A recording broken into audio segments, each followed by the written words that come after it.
Live from New Delhi, you're watching DD India News Hour, India's Voice to the World. I'm Preeti Kaur. Coming up in the next 1 hour. The Indian Space Research Organization ISRO set to launch ExpoSat and 10 other payloads on January 1st. 25 hours countdown for PSLV ExpoSat New Year Day mission begins. Indian Prime Minister Narendra Modi will share his thoughts with the people of the country and abroad in the last Mann Ki Baat of 2023 at 11 a.m. today. It will be the 108th episode of the monthly radio program. Russia says 20 dead after Ukrainian strikes on the Russian provincial capital of Belgorod. Russia vows response. UN Security Council addresses civilian toll from the Ukrainian and Russian strikes. Indian women's team falls narrowly short in close encounter despite valiant effort from Richa Ghosh as Australian women register thrilling 3-run win in the second ODI to seal the series 2-0.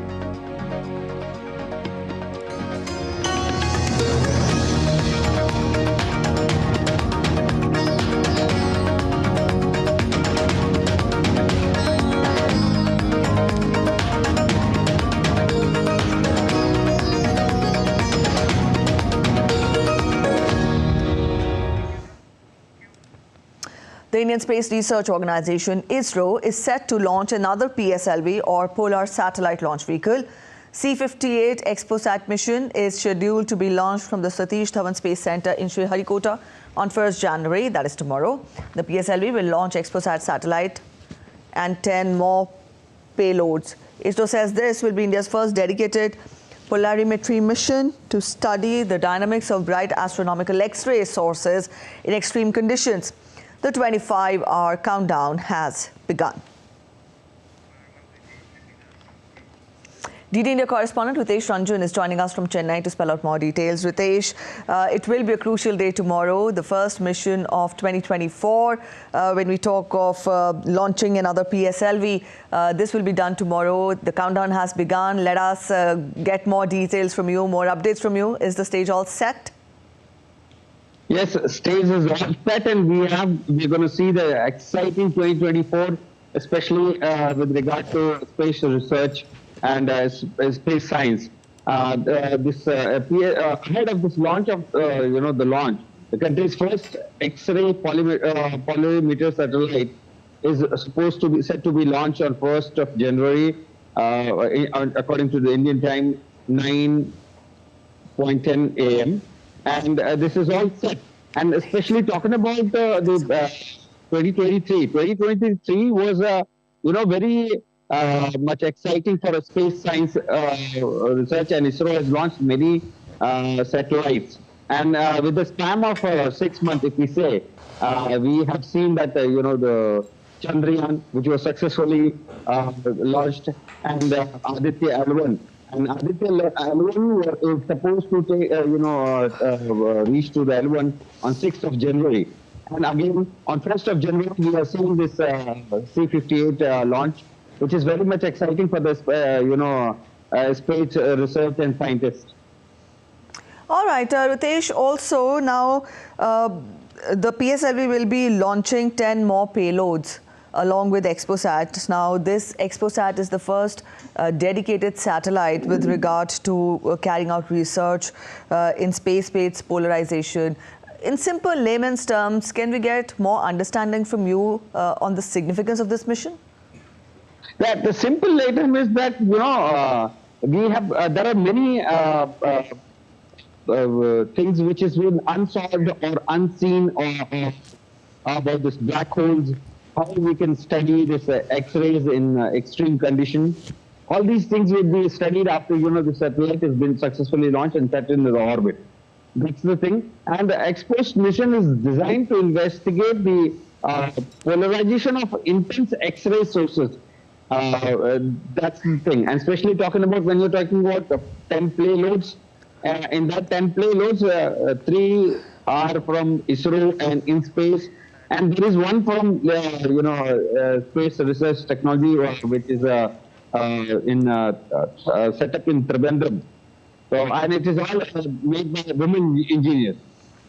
All right. It's an exciting fact. All right. Ritesh, we know that 2024 will begin with this mission, but just a quick recap or a relook at how significant has been 2023. You mentioned about Chandrayaan and also the other feats that have been established by ISRO. A quick relook at the feats that have been established by ISRO in the year 2023.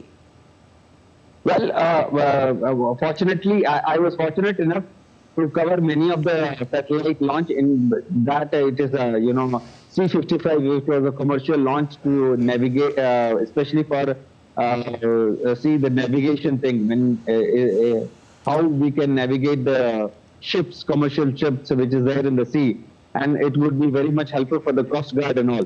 So there are many achievements we have done in this year.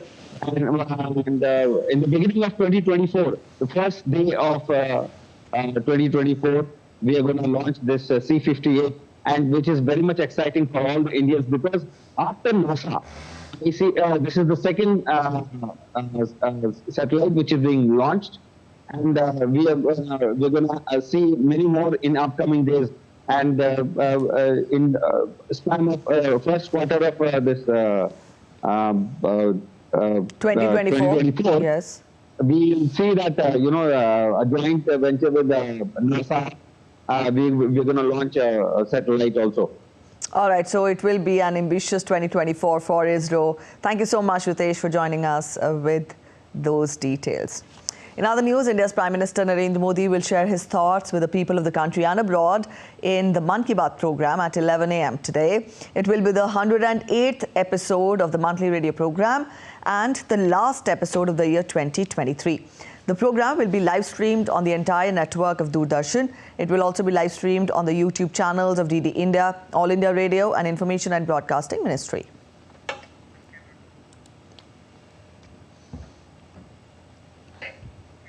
India's Prime Minister Narendra Modi inaugurated the newly built Ayodhya airport on Saturday. Besides the airport, the Prime Minister inaugurated the redeveloped Ayodhya railway station and several other development projects. Here's a detailed report. Saturday was a big day for the North Indian city of Ayodhya, the land of Lord Ram. India's Prime Minister Narendra Modi landed in the holy city and dedicated development projects worth billions of dollars to the nation. On arrival, Prime Minister Modi received a grand welcome in Ayodhya. He held a mega roadshow and people showered flower petals on his cavalcade. Prime Minister Modi inaugurated the newly built Maharishi Valmiki International Airport in Ayodhya. The airport is equipped to serve about 1 million passengers annually. The interiors of the terminal building are decorated with local art, paintings and murals depicting the life of Lord Ram. The facade of the terminal building depicts the architecture of the upcoming Ram temple in the city. The airport is named after Maharishi Valmiki, who wrote the epic Ramayana.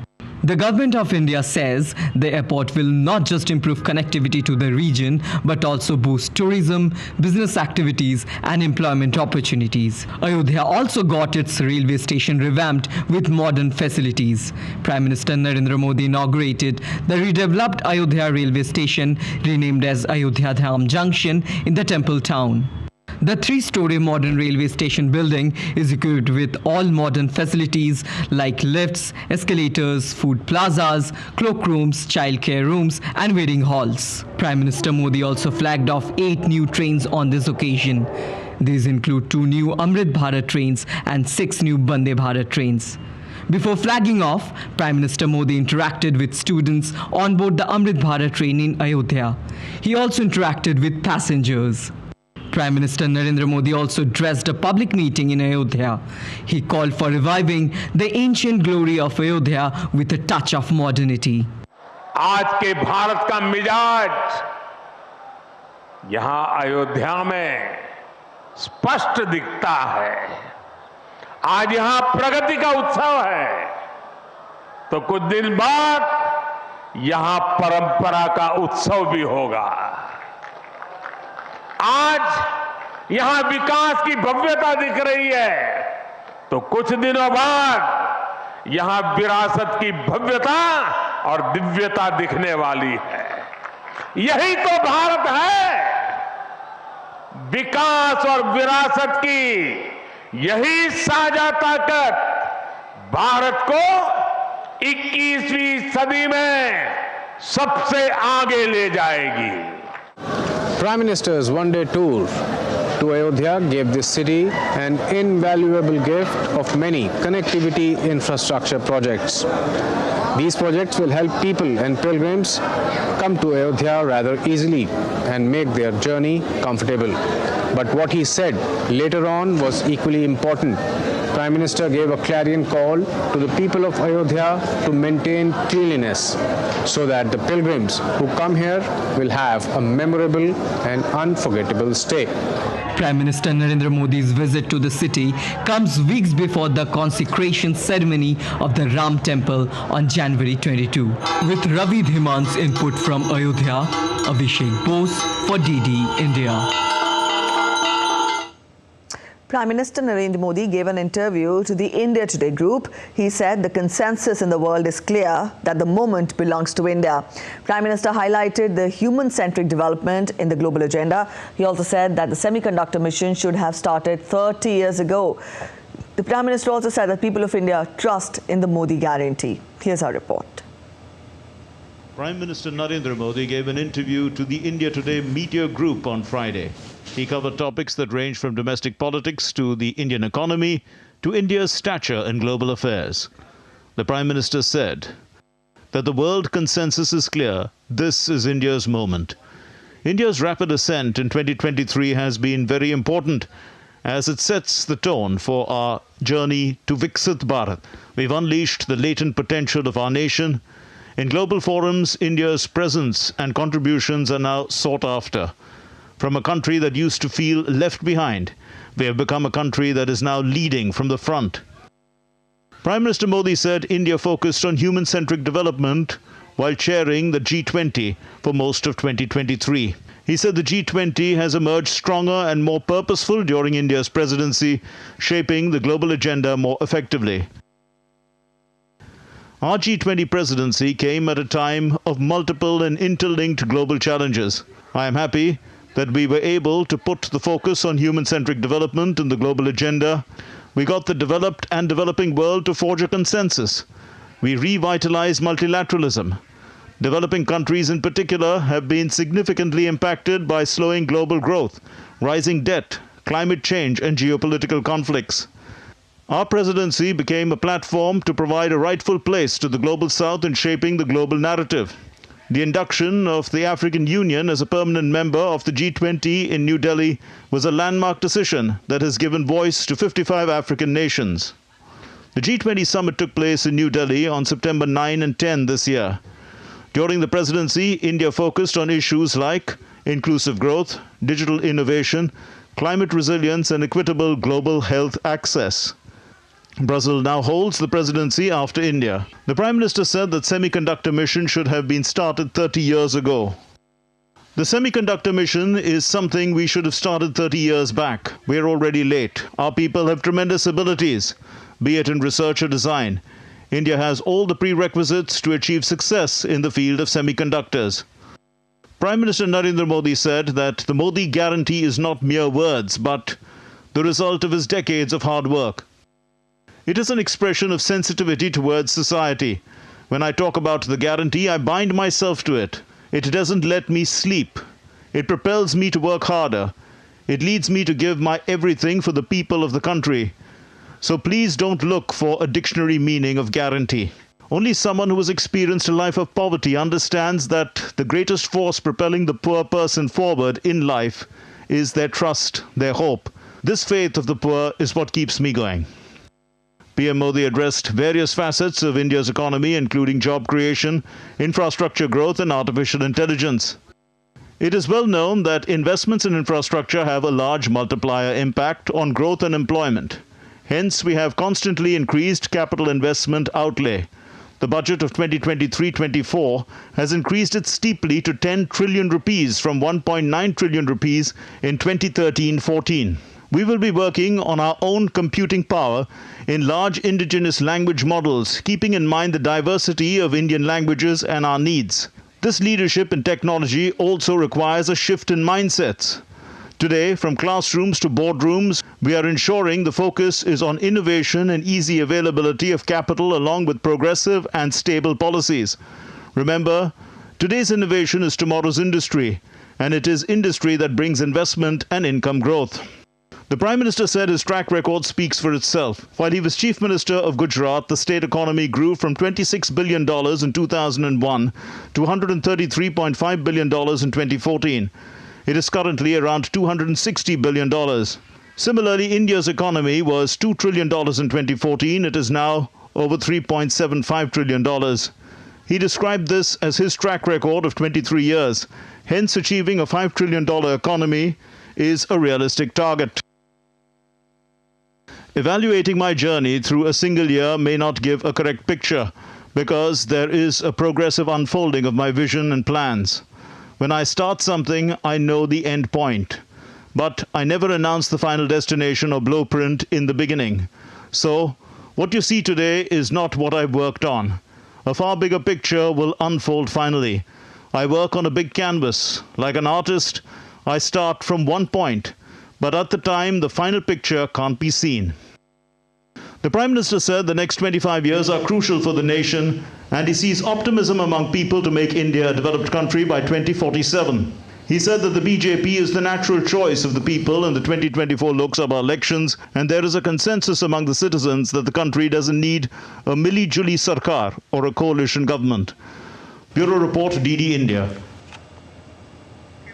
You're watching DD India News Hour. Up next, we're heading for a short break. But after the break, ending a 2-month trial, 3 Washington police officers have been found not guilty in the 2020 killing of Manuel Ellis, a 33-year-old black man.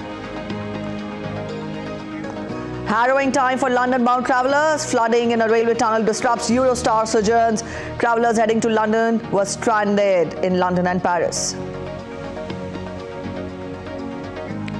Stay with us to see how Rio de Janeiro is gearing up to usher in the new year.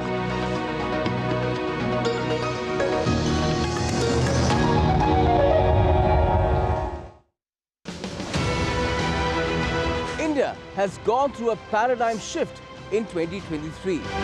Large-scale projects have changed its infrastructural landscape. A network of zipping trains connect remote regions.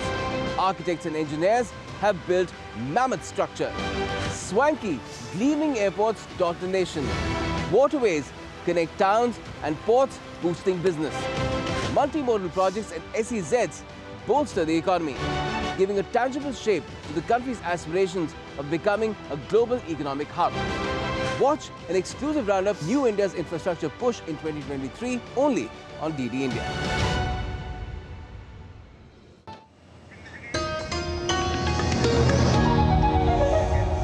Welcome back after the break. You're watching DD India News Hour and I'm Preeti. We'll get you more international updates. Russia has accused Ukraine of deadly airstrikes on the Russian provincial capital of Belgorod on Saturday. Russia said 20 people, including 2 children, had been killed and 111 were injured in indiscriminate strikes and vowed to retaliate. Taking to his social media post, regional governor urged all the residents to move to air raid shelters as sirens sounded around the city. The Belgorod region had suffered shelling and drone attacks all year that authorities have blamed on Ukraine. An urgent meeting of the UN Security Council in New York was held on Saturday at Russia's request.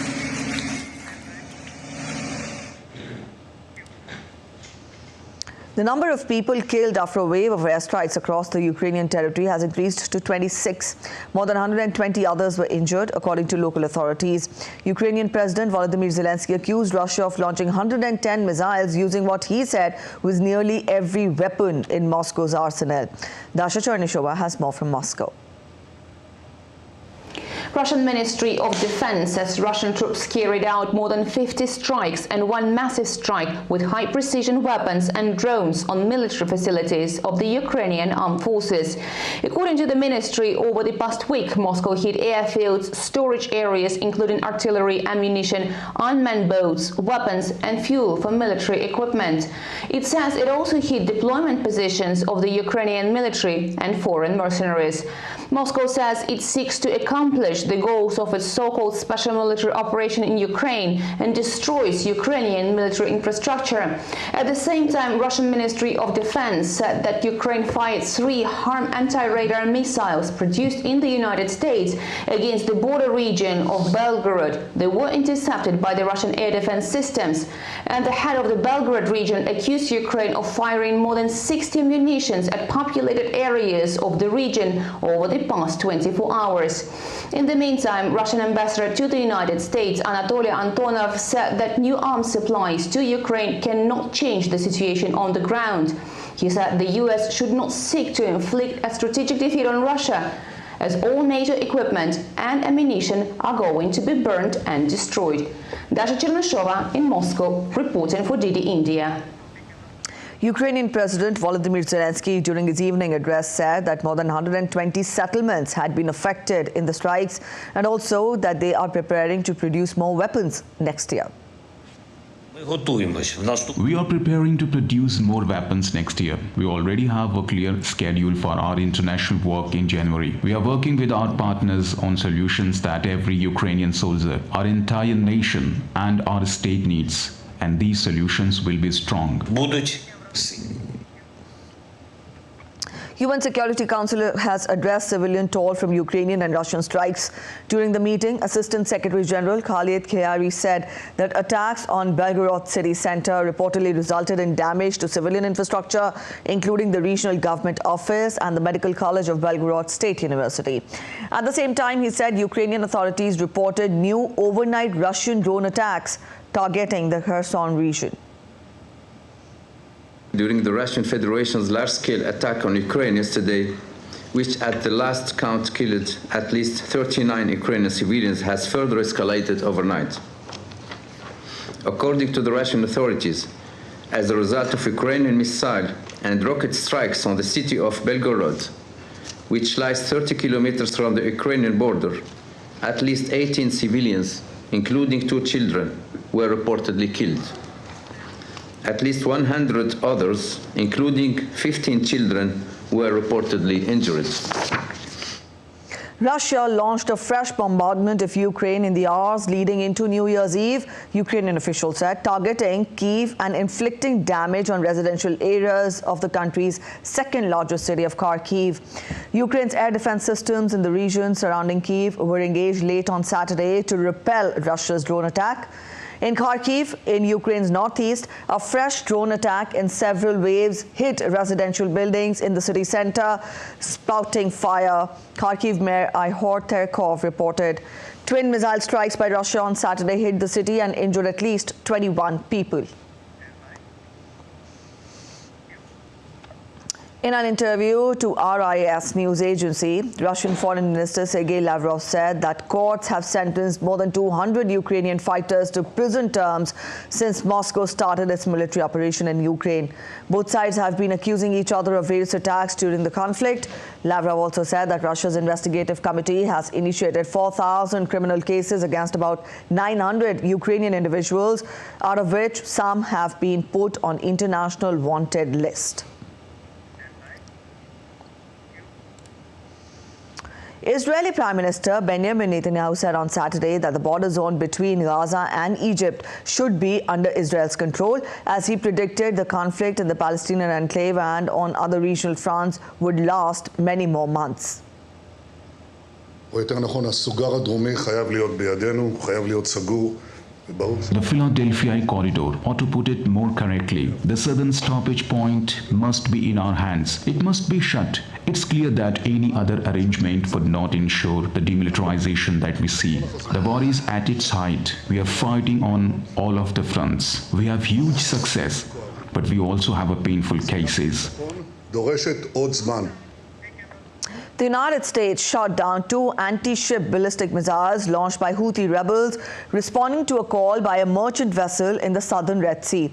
U.S. Central Command said in a post on X, a Singapore-flagged, Denmark-owned and operated container ship reported that it was struck by a missile and the USS Gravely and USS Laboon responded to the ship. While responding, CENTCOM added that there were no reported injuries. The vessel is the US Navy destroyer Gravely, shot down 2 anti-ship ballistic missiles fired from Houthi-controlled areas in Yemen. 3 Washington police officers have been found not guilty in the 2020 killing of Manuel Elise, a 33-year-old black man. Officers were found not guilty of murder and manslaughter charges following the trial that lasted more than 2 months. Defense lawyers for the officers said that police stopped Ellis because he was approaching a car turning at an intersection. Prosecution witnesses testified that the officers were the aggressors and attacked Ellis unprovokedly while he was standing on the sidewalk, and that they did not see Ellis fighting back. Ellis's killing occurred weeks before George Floyd's murder at the hands of Minneapolis police set off months of protest around the world over racial injustice and police brutality. North Korea plans to launch 3 more spy satellites and build military drones in 2024 as part of efforts to ramp up its military.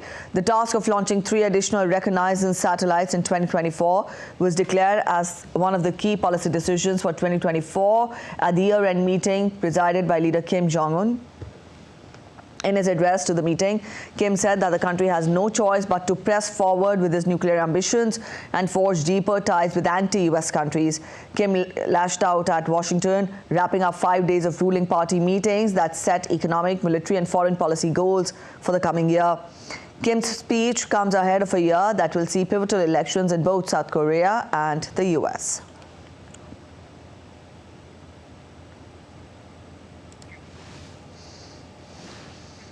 China's government criticized Taiwan's Vice President Lai Ching-te, frontrunner for Taiwan's next president, for his controversial remarks on Taiwan's sovereignty and independence. China's government called the frontrunner for Taiwan's next presidential elections as confrontational and a destroyer of peace after he spoke at a presidential debate and said that the island's sovereignty and independence belonged to its people. The January 13th presidential and parliamentary elections are happening at a time of fraught relations between Beijing and Taipei. Lai from the ruling Democratic Party is leading in opinion polls. Lai's opponent in the election, Hu Yu-he, denounces him as an independence supporter. Ecuador reached an agreement with an indigenous community in the Orellana province to end a blockade of oil projects in the area. The Guarani Corbemeno community's protests caused the state-run oil firm Petroecuador to declare a force majeure on the operations on Friday. The protest affected the site's output beginning on Monday and prevented access to the Ishpingo oil field in Orellana. The protests in Orellana had cut oil output at Ishpingo by about 17,000 barrels per day.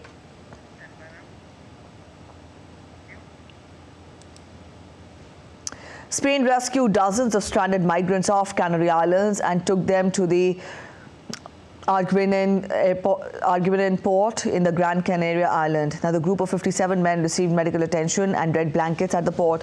More than 37,000 migrants have reached the Canary Islands from West Africa on fragile boats by December 15th.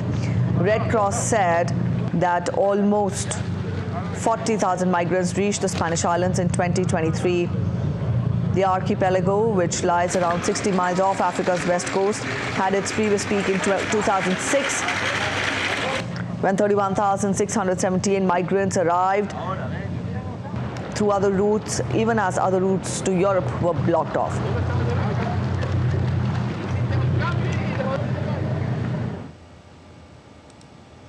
Mexico's government has restarted repatriation flights of Venezuelans 2 days after officials agreed to work more closely with their U.S. counterparts to tackle record migration at their shared border. Earlier this week, U.S. Secretary of State Antony Blinken visited Mexico to hold high-level talks on migration and other issues.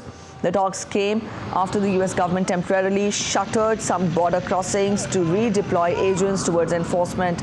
In a statement, the Mexican Foreign Ministry said that it was agreed to restart the coordinated mechanism of repatriation flights for Venezuelans. It said 2 flights had departed Mexico on Friday and Saturday. Meanwhile, U.S. Homeland Security Secretary Alejandro Mayorkas said on social media that the U.S. Immigration and Customs Enforcement had also repatriated Venezuelans this week. Thousands gathered in central Belgrade in the biggest protest yet over the results of parliamentary and municipal elections on December 17th. Supporters of Serbia's opposition gathered for a protest demanding elections earlier this month be annulled and new ones held due to their allegations the ruling party won by fraud. One of the leaders of the opposition, Marinika Tepic, addressed the crowd saying the elections should be annulled before the protest began marching through the capital.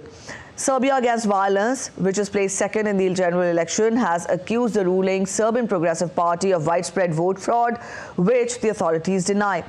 Full results of the elections are not to be likely published until sometime next month.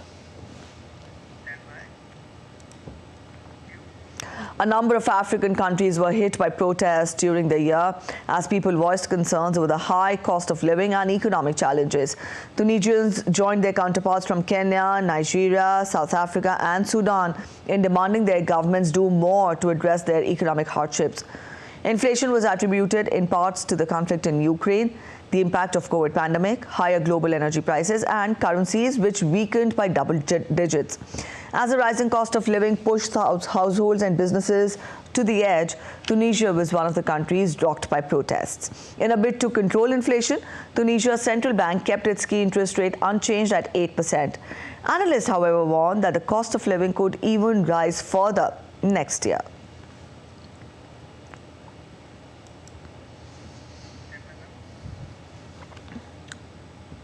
Travellers heading to London were stranded in London and Paris after flooding in a railway tunnel near the British capital. Flooding in the railway tunnel near London forced the cancellation of more than a dozen trains linking Britain with the European mainland, disrupting New Year travel for thousands of passengers. The cancellations, which so far concern at least 14 trips between London and Paris, Amsterdam or Brussels, are the second blow for Eurostar customers during this year's holiday season. It was not immediately clear what had caused the flooding in the railway tunnels under River Thames near Ebbsfleet, east of London.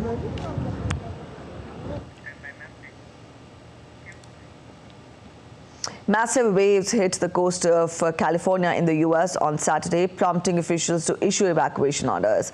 Authorities also warned residents to stay off the beaches and coastal roadways. The National Weather Service in Los Angeles forecast flooding in low-lying areas along with heavy rains. Waves as high as 20 feet could wreak havoc on waterside homes in vulnerable communities along much of California's shoreline.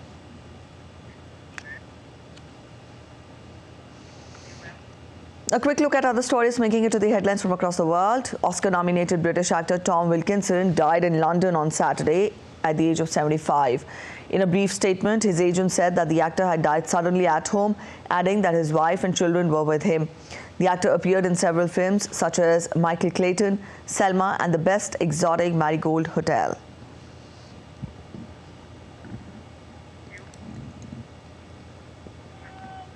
The Times Square New Year's Eve ball was tested on Saturday before the famous countdown to welcome 2024. The New Year's Eve ball, covered in crystal triangles, is 12 feet in diameter and weighs 11,875 pounds. The event will feature live performances by Florida, Paul Anka, Megan Thee Stallion, LL Cool J, among others. And Brazil city Rio de Janeiro is ready for a fireworks display, which will be the centerpiece of one of the world's biggest New Year's Eve parties to welcome the year 2024. Some 2 million people are expected to gather on the Copacabana beach on December 31st. A short break ahead, but still to come on this edition of DD India News Hour. Heightened security in Delhi ahead of New Year celebrations. Delhi police take special measures to ensure hassle-free celebrations. Residents in Punjab, Haryana, Uttar Pradesh brace up for chilly weather as dense fog blanket predicted in the coming days. The Viksit Bharat Sankalp Yatra program continues to apprise people of government welfare schemes in Anantapur of Andhra Pradesh.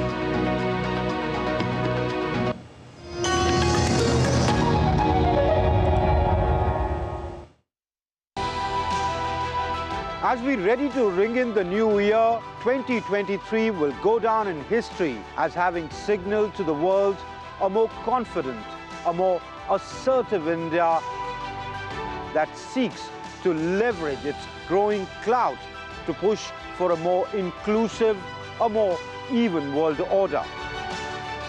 We take a look at India's journey in 2023 as it took center stage on the global rostrum. Watch India at the global center stage at these times, only on DD India.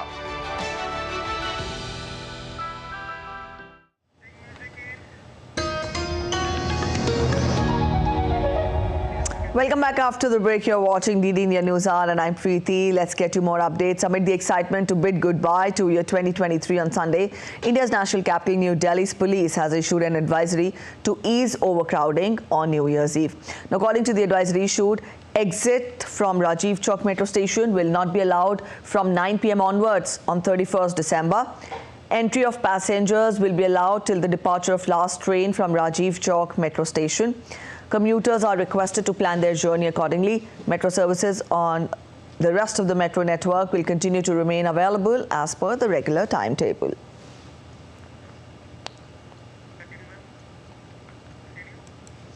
The Delhi police in the national capital conducted a vehicle check in various areas of Delhi ahead of New Year celebrations on Saturday. Security is heightened this time of the year with barricades put up in strategic areas as well.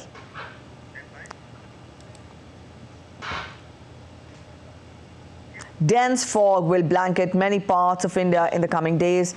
Also, very dense fog conditions will prevail in parts of Punjab, Haryana, Uttar Pradesh from 30th December to 4th January. Red alert is issued again for Delhi, Haryana, Chandigarh and Punjab.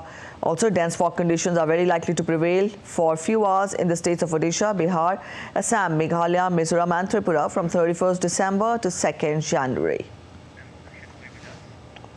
DD India correspondent Akshay Dongre joins us for more. Akshay, a dense fog blanket is expected and predicted in the national capital, which will somewhat mar the New Year festivities. But let us know, how is the morning today? How has the day begun?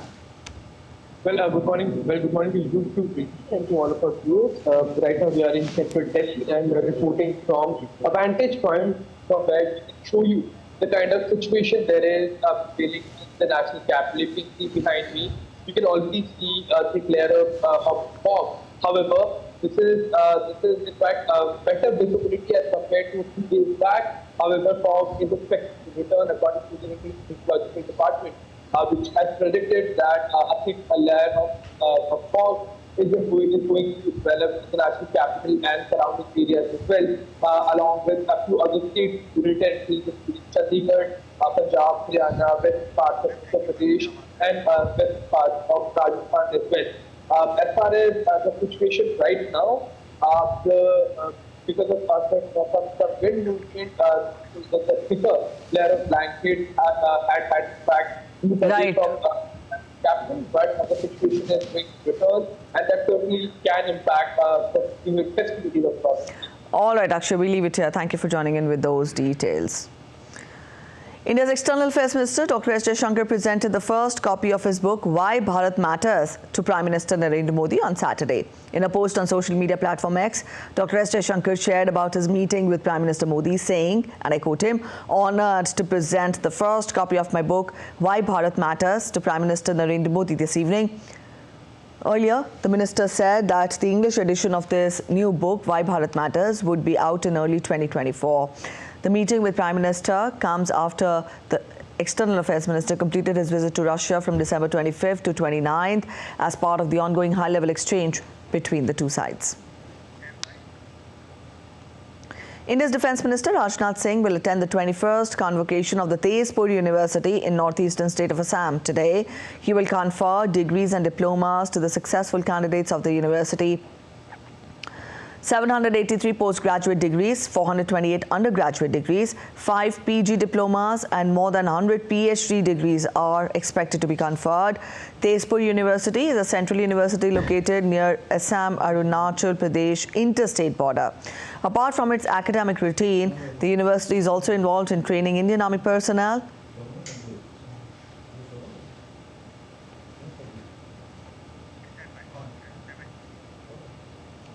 India's Minister of Information and Broadcasting, Anurag Singh Thakur, on Saturday launched the official Government of India calendar for the year 2024 in the national capital. The theme of the calendar this year, in fact in 2024, is Hamara Sankalp Viksit Bharat. Each month of the calendar holds specific themes reflecting the government's achievements and contribution to India's development in the last 10 years.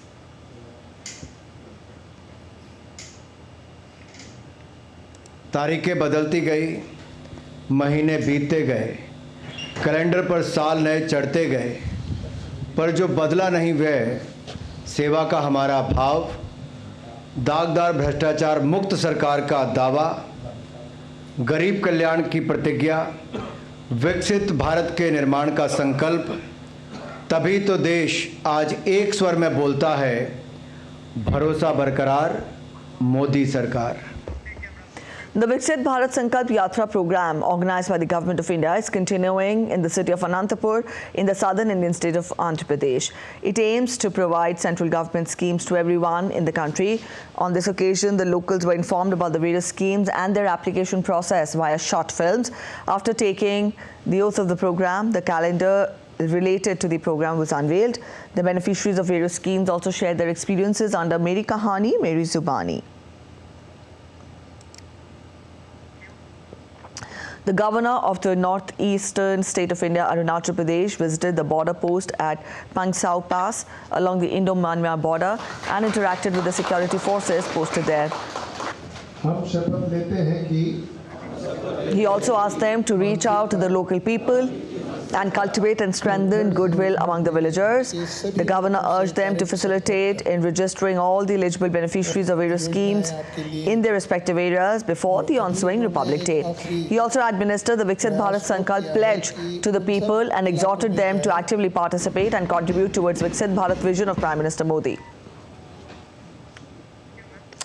All right, staying on with news on Viksit Bharat Sankalp Yatra. The Yatra has reached the districts of Bundi in the North Indian state of Rajasthan. Speaker of India's lower house of parliament, Om Birla, also participated in the event. The Yatra was welcomed with tremendous enthusiasm and active participation from the local communities.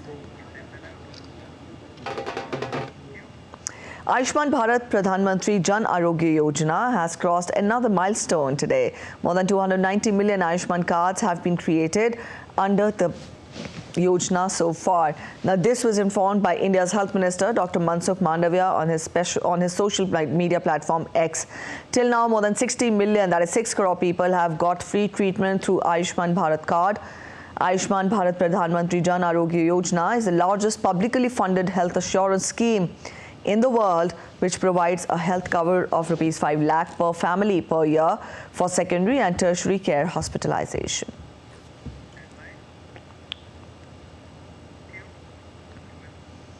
Tourists and residents flocked India's Puducherry ahead of New Year's Eve. Security was also heightened as police conducted checks in hotels and other areas to ensure safety.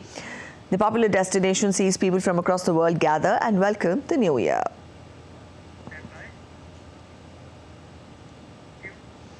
People from around India share what their resolutions are for the new year.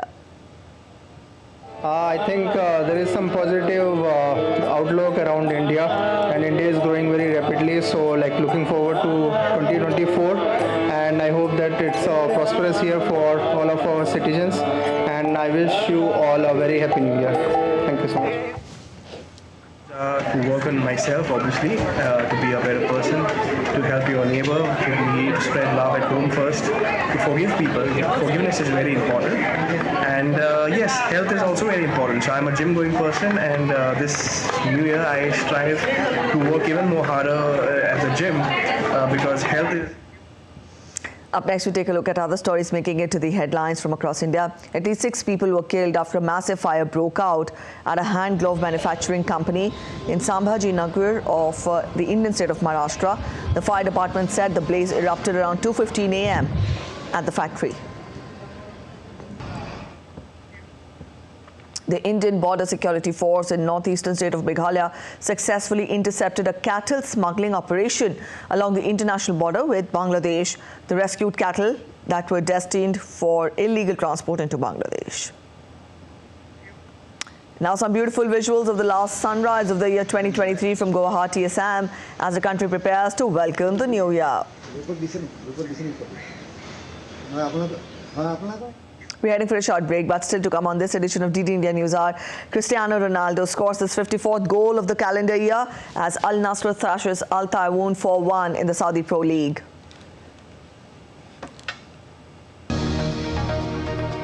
Manchester City ends the year with thrilling 2-0 win against Sheffield United.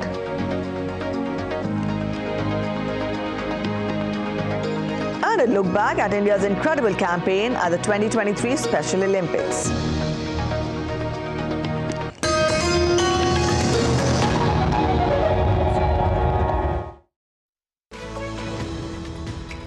We just don't bring you the news as it unfolds. We get to the heart of the matter. We don't just present facts. We demystify complex social, political and economic events. We break stories that shape the world's present and future because you deserve the truth. I am Tanvi Taneja from New Delhi. I'm Ollie Barrett from London. I'm Nick Harper from Washington, D.C.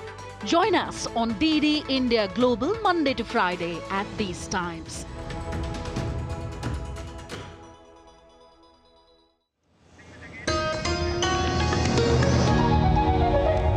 Welcome back after the break. You're watching DD India News Hour and I'm Preeti. Let's get you updates from the world of sports now.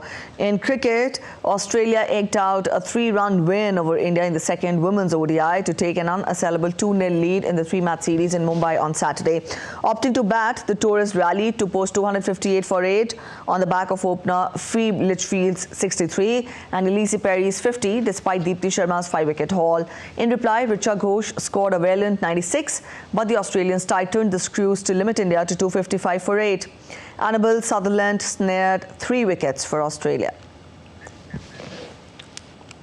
From cricket to chess now, 3 Indians, D. Gukesh, R. Pragananda and Vidit Gujrati will compete in the 8-man candidates tournament. India's Gukesh D scored his spot after Anish Giri failed to finish at the top of the standings in the FIDE World Blitz tournament at Samarkand in Uzbekistan. Gukesh's qualification means that for the first time in history, 3 Indians, Pragananda and Vidit being the other 2, will compete in the round-robin tournament. The winner of the candidates gets the chance to take on China's Ding Liren in the next World Chess Championship. The prestigious candidates tournament will take place in Toronto from April 2nd to 25th next year.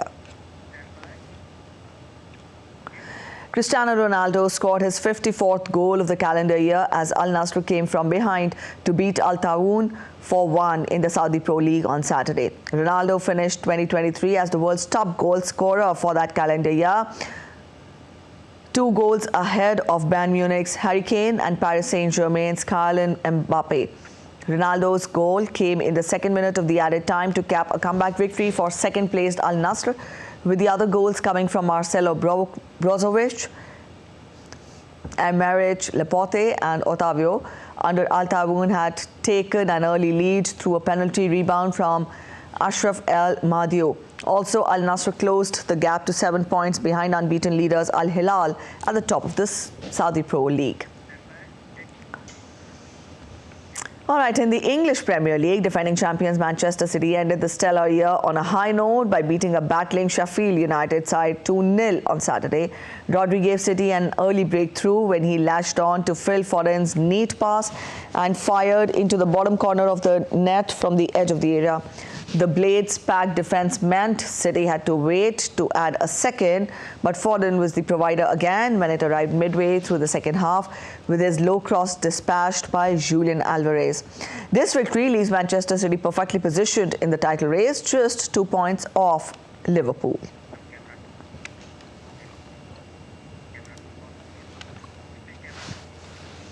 And India left an indelible mark at the 2023 Special Olympics in Berlin, showcasing exceptional talent and determination.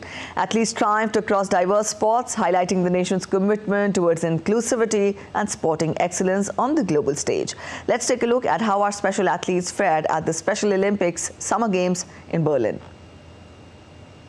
193 athletes and unified partners and 57 coaches from India participated in 16 sports at the Special Olympics World Games held in Berlin from 17 to 25th June 2023. India finished their campaign at the World Games in Berlin on a high. India achieved a remarkable tally of 199 medals, including an impressive haul of 77 gold medals. Special Olympics Bharat President Mallika Nadda hailed the achievement of the Indian special athletes. Indian contingent gave an extraordinary performance across various sports. 16 athletes participated in various track and field events, winning 13 medals. Athletics kick-started gold rush for India at the Berlin Summer Games. In badminton, ASO Bharat team won 11 medals, including 6 gold, 4 silver and 1 bronze medal. 31 medals were won by a team of 16 roller skaters, which constituted the largest share of India's medal haul. 8 powerlifters won second largest medal haul of 23 in the total for India. Paddlers won 6 gold medals and 1 silver. India also performed exceptionally well in other sports as well, including lawn tennis, judo, handball and badminton. Sports Desk, DD India. Also secured several titles, including Asian Games gold during the course of the year, with a top doubles pair from the country, Satvik Sairaj Rankireddy and Chirag Shetty, carrying their momentum from 2022. Single star HS Pranoy also ended India's 41-year wait. The year 2023 was a mixed year in badminton for the Indian shuttlers. Here's a look back at some of the highs for Indian badminton. Satvik Chirag rise to world number 1 and Khel Ratna. The top Indian doubles pair of Satvik Sairaj Rankireddy and Chirag Shetty opened their medal account in the year 2023 with the bronze in Badminton Asia Mixed Team Championships. The duo then won their first BWF World Tour title in 2023 in the Swiss Open before going on to be crowned as Asian champions after winning the 2023 Badminton Asia Championships held in Dubai. Shetty and Rankireddy won their first BWF World Super 1000 title by defeating Malaysia's Aranchia and Su Vui Yik in the final of Indonesia Open 2023. With this triumph, the duo became the first men's doubles pair from India to win the event.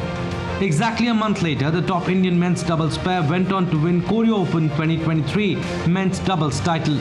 In the Asian Games, the duo were part of the silver-winning men's team and followed that with a historic gold in the men's doubles category at the Games. The duo, who missed the next few tournaments, later made a brilliant comeback as their run in 2023 saw them create history as they became the first Indian doubles pair across all 3 doubles categories to be ranked number 1 in the world. The year saw them become the first Indians to win at all levels of the World Tour, and the Sports Ministry confirmed Major Dhyan Chand Khel Ratna Award for the duo. HS Pranoy ends long wait. The 31-year-old Kerala-born star continued his resurgent run from 2022 with a few medals to show for in 2023, starting with the bronze as part of the Indian team in the Badminton Asia Mixed Team Championships. Pranoy clinched his first Super 500 title with a victory over China's Wang Hongyang in the Malaysia Masters 2023 finals. He also finished runners-up to same opponent in Australian Open. In August, he went on to win his first medal at the BWF World Championships with a bronze in the men's singles category before winning a silver with the men's team in the Asian Games, where he also ended India's 41-year wait for a second medal in men's singles event with a historic bronze. All right, that's it in this edition of DD India News Hour. But let us know your thoughts on the news of the day. You can connect with us on Facebook, X and also Instagram. We'll be back with more news as it breaks here on DD India. I'm Preeti Kaur signing off, and from all of us here in Delhi, thanks for watching DD India News Hour.